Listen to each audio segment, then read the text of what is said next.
آگے بڑھتے ہوئے کچھ دیگر خبریں شامل کریں گے اور آپ کو بتائیں کہ ارشد شریف قتل از خود نوٹس ہے. اس پر پاکستان میں تحقیقات میں غلطیاں ہوئی ہیں. چیف جسٹس کی جانب سے کہا گیا ارشد شریف قتل کیس کی فیکٹ فائنڈنگ رپورٹ کس نے پبلک کی ہے. چیف جسٹس پاکستان کی جانب سے یہ سوال کیا گیا ہے. مزید کہتے ہیں کہ کیس کی فیکٹ فائنڈنگ رپورٹ بغیر تصدیق پبلک کر دی گئی ہے. اس حوالے سے آپ کو اپڈیٹ کر رہے ہیں. Chief justice Pakistan justice Amrita Bandial نے ارشد شریف قتل کیس از خود نوٹس کی سماعت کے دوران ریمارکس دیے ہیں کہ پاکستان میں تحقیقات میں غلطیاں ہوئی ہیں. دوران سماعت چیف جسٹس نے کہا کہ کیس کی فیکٹ فائنڈنگ رپورٹ بغیر تصدیق کے پبلک کر دی گئی. کسی نے جان بوجھ کر پبلک کی ہے. پتہ کریں کہ فیکٹ فائنڈنگ رپورٹ عام کرنے کے پیچھے کون تھا. اس حوالے سے آپ کو مزید بتائیں کہ ارشد شریف قتل کیس از خود نوٹس پر سماعت ہوئی ہے جبکہ عدالت نے رپورٹ کا ایک ایک لفظ پڑھا ہوا ہے.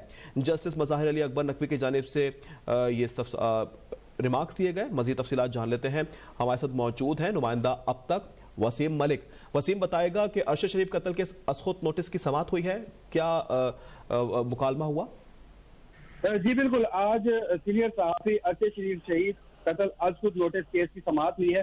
چیف جسٹس پاکستان امرتا بندیال کی سربراہی میں 5 رکنی لارجسٹ بینچ نے سماعت کی ہے. ایڈیشنل اٹارنی جنرل اور جو ایس جے آئی ٹی کے رکن تھے, ان کے سربراہ تھے اویس احمد, وہ عدالت میں پیش ہوئے ہیں. اور ایڈیشنل اٹارنی جنرل نے بتایا کہ جو S J I T Kenya اور دبئی میں تحقیقات کرنے گئی تھی, اس کی جو تحقیقاتی رپورٹ ہے وہ عدالت میں جمع کرا دی ہے.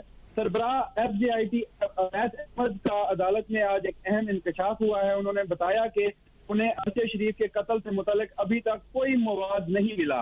اس کے ساتھ ساتھ سربراہ ایس جے آئی ٹی کا یہ بھی بتانا تھا آج عدالت میں کہ کینیا کے حکام ہمیں تفتیش مکمل رسائی نہیں دے رہے.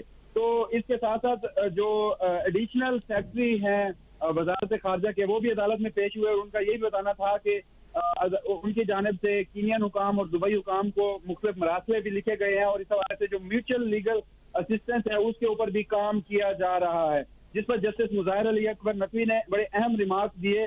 اور ان کا کہنا تھا کہ کینیا کی پولیس جس کہانی پر تحقیقات کر رہی ہے وہ قابل قبول نہیں ہے. ارشد شریف قتل پر جے آئی ٹی بنانے کا یہی مقصد تھا کہ کوئی نہ کوئی شواہد جے آئی ٹی جا کر لے کر آئے, مگر اب تک جے آئی ٹی جو کینیا اور دبئی گئی ہے اس کا جانا مکمل طور پر ناکام رہا ہے.